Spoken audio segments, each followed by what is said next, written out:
नमस्ते। आज के वीडियो में इकाई सेल के दूसरी वर्गीकरण, जिसमें इकाई सेल का प्रकार मापनीय गुणों के आधार पर किया जाएगा। मापनीय गुण दो होते थे। एक तो होता था तुम्हारा कोण, जो अल्फा, बीटा और गामा से प्रदर्शित किया जाता है, और दूसरा होता है भुजा, जिसे ए, बी, सी से प्रदर्शित किया जाता है। तो इन्हीं कोण और भुजा के आधार पर इकाई सेल को, जो सामान्य इकाई सेल है, उसको हम लोग 7 वर्गों में विभाजित करते हैं। तो उसमें पहला है घनीय। घनीय सेल मतलब घन टाइप का, अर्थात इसमें देखा जाएगा तो भुजा A = B = C, मतलब तीनों भुजाओं का जो लंबाई है वो बराबर होती है, और साथ ही तीनों कोण अल्फा = बीटा =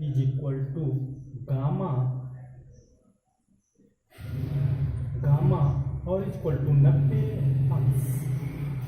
मीन्स घनीय जो होता है वो पूरा घन होता है, जिसमें देखा जाए एक भुजा, दूसरी भुजा, तीसरी भुजा, सब के सब आपस में बराबर होते हैं। और कोण जो होते हैं अल्फा = बीटा = गामा = 90 डिग्री, अर्थात सभी कोण 90 अंश के होते हैं।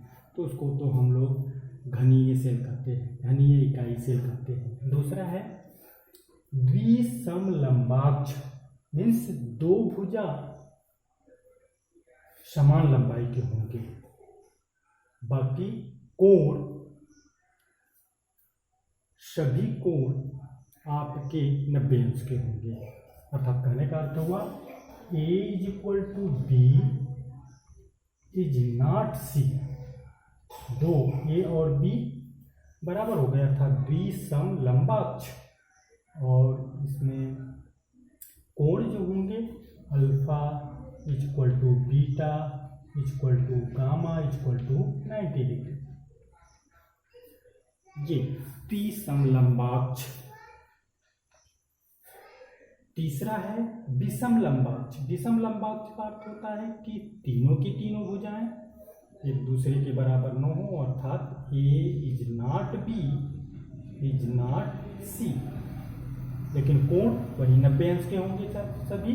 Alpha = beta = gamma = 90 degree.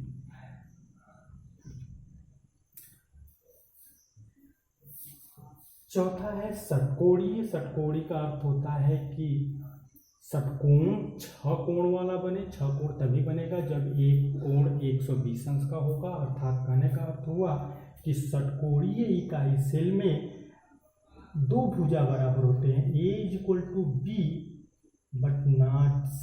C आपका बराबर नहीं होता है। कोण, दो ठो कोण जो होते हैं वो 90 अंश होते हैं। Alpha = beta = 90 degree, but gamma = 120। Gamma = कितना होता है? गामा = होता है 120 डिग्री। 120 डिग्री।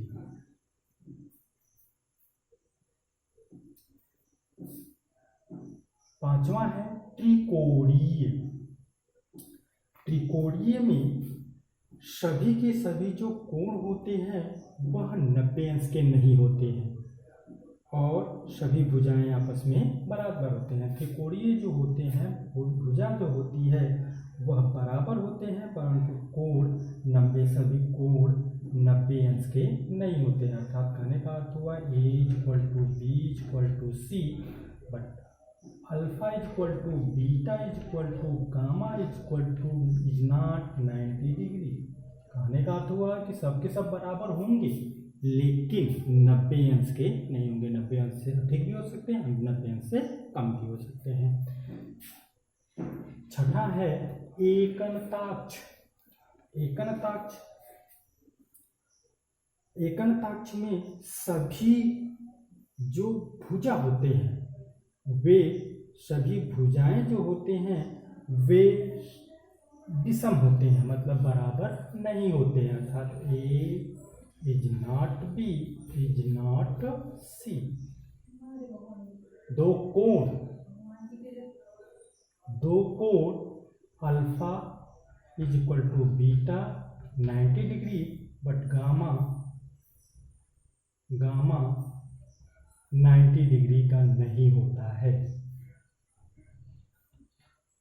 गामा जो होता है यानी एक कोण जो होता है वो 90 डिग्री का नहीं होता है, बाकी दो कोण आपके बराबर होते हैं और 90 अंश के होते हैं। सातवां है त्रिनताक्ष।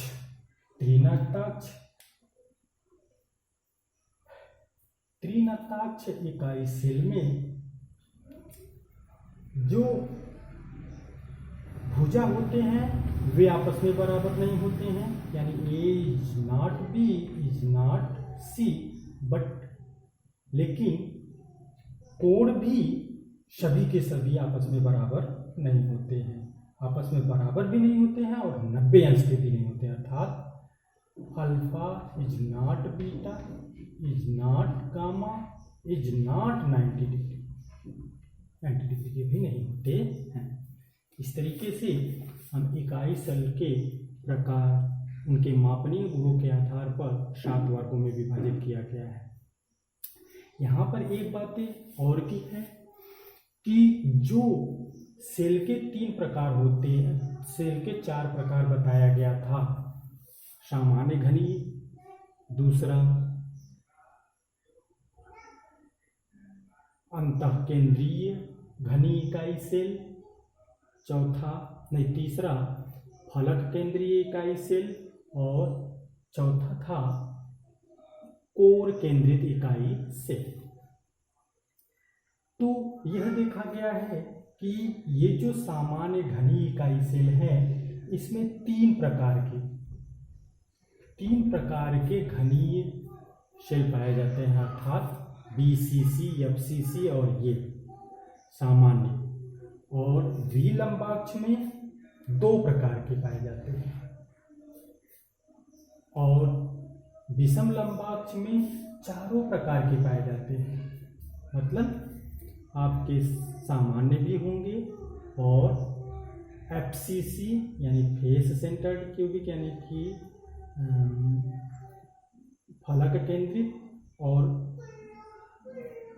बॉडी अंतः केंद्रित और कोर केंद्रित, या कोर केंद्रित न कहकर इसे हम लोग कहेंगे अंत्य केंद्रित इकाई सेल। ये चारों के चारों इसमें पाए जाते हैं। चौथा है षटकोणीय इकाई सेल। षटकोणीय इकाई सेल में केवल एक ही पाया जाता है, इसमें एक पाया जाता है, और त्रिकोणीय इकाई सेल में पांचवा है त्रिकोणीय इकाई सेल में आपके एक पाए जाते हैं। त्रिकोणीय इकाई सेल में एक पाए जाते हैं, लेकिन अगर हम एकनताक्ष की बात करेंगे तो इसमें 2 पाए जाते हैं और त्रिनताक्ष में केवल 1 पाए जाते हैं। टोटल अगर हम लोग देखें तो 3, 2, 5, 5, 4, 9, 1, 10, 1, 11, 2, 13 और 1, 14, टोटल 14 प्रकार के इकाई सेल का खोज हुआ है।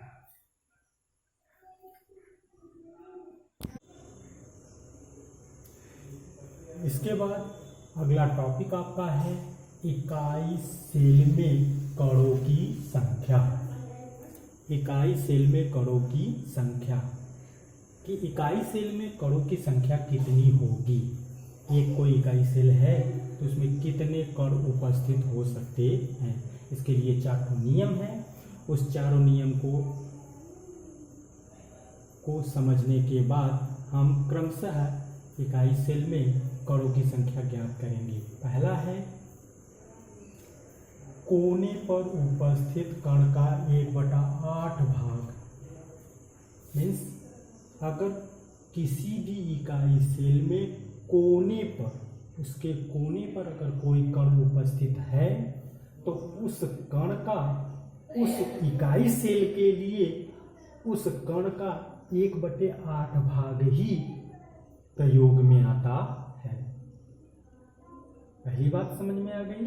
दूसरी बात है फलक पर उपस्थित कण का 1/2 भाग। किसी इकाई सेल में यदि उसके फलक पर कोई कण उपस्थित है तो उस कण का केवल 1/2 भाग उस इकाई सेल के लिए प्रयोग होता है या उस इकाई सेल का होता है। तीसरा है मध्य में उपस्थित कण का पूरा भाग होता है, यानी किसी इकाई सेल के मध्य में अगर कोई कण है तो वह उस सेल के लिए, उस इकाई सेल के लिए पूरा का पूरा भाग प्रयोग में आता है या पूरा का पूरा भाग होता है। और चौथा है कोर पर उपस्थित कण का 1/4 भाग होता है, अर्थात अगर किसी कोर पर होगा, कोर का मतलब होता है कोने, दो कोनों को मिलाने वाली रेखा को कोर कहते हैं, और उस कोर पर यदि कोई कण उपस्थित होता है तो उसका केवल एक घन के लिए उसका 1/4 भाग ही होता है। तो ये चारों नियम ज्ञात होने के पश्चात हम इकाई सेल में कणों की संख्या ज्ञात कर सकते हैं। जैसे सामान्य घनीय सेल, सामान्य घनीय सेल में की संरचना को देखें तो कुछ इस तरह से होते हैं। सामान्य घनीय सेल, इकाई सेल, सामान्य घनीय इकाई सेल में आपके प्रत्येक कोने पर घटक कण उपस्थित होते हैं। जैसे ये घन है तो इस घन के प्रत्येक कोने पर घटक कण के परमाणु आयन या अणु उपस्थित होंगे।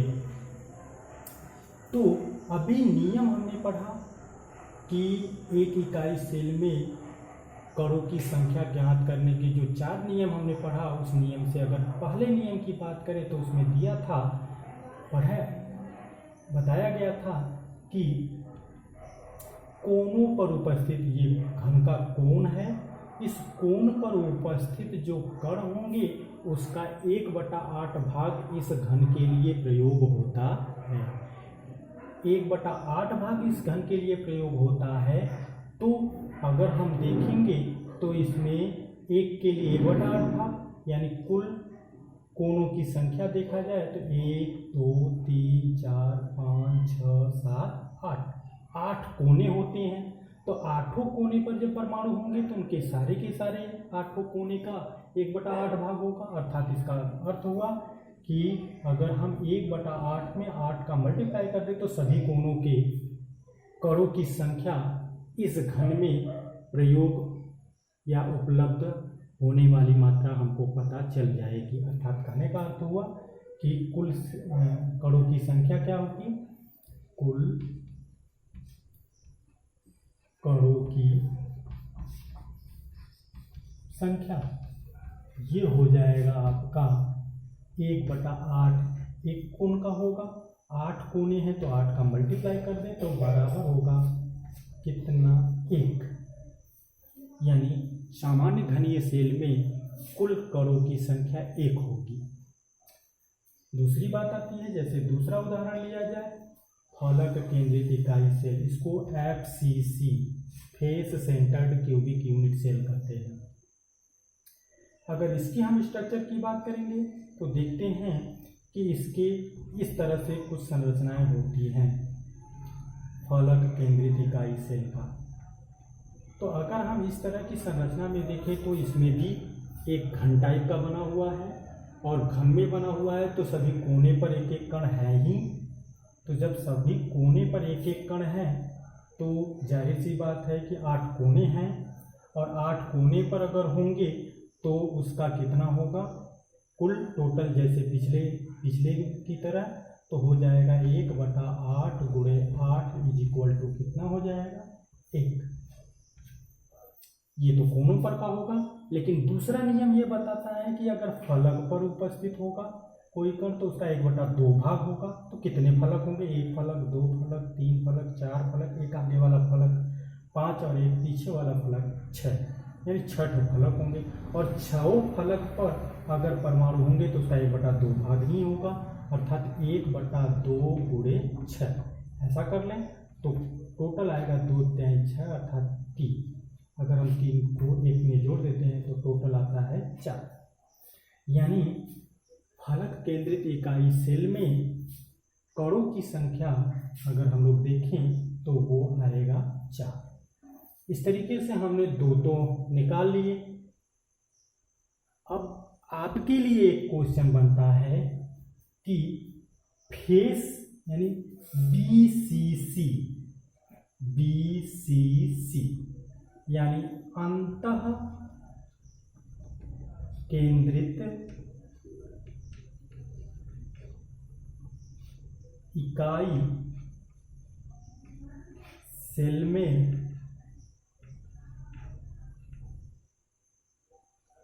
कणों की संख्या ज्ञात करना।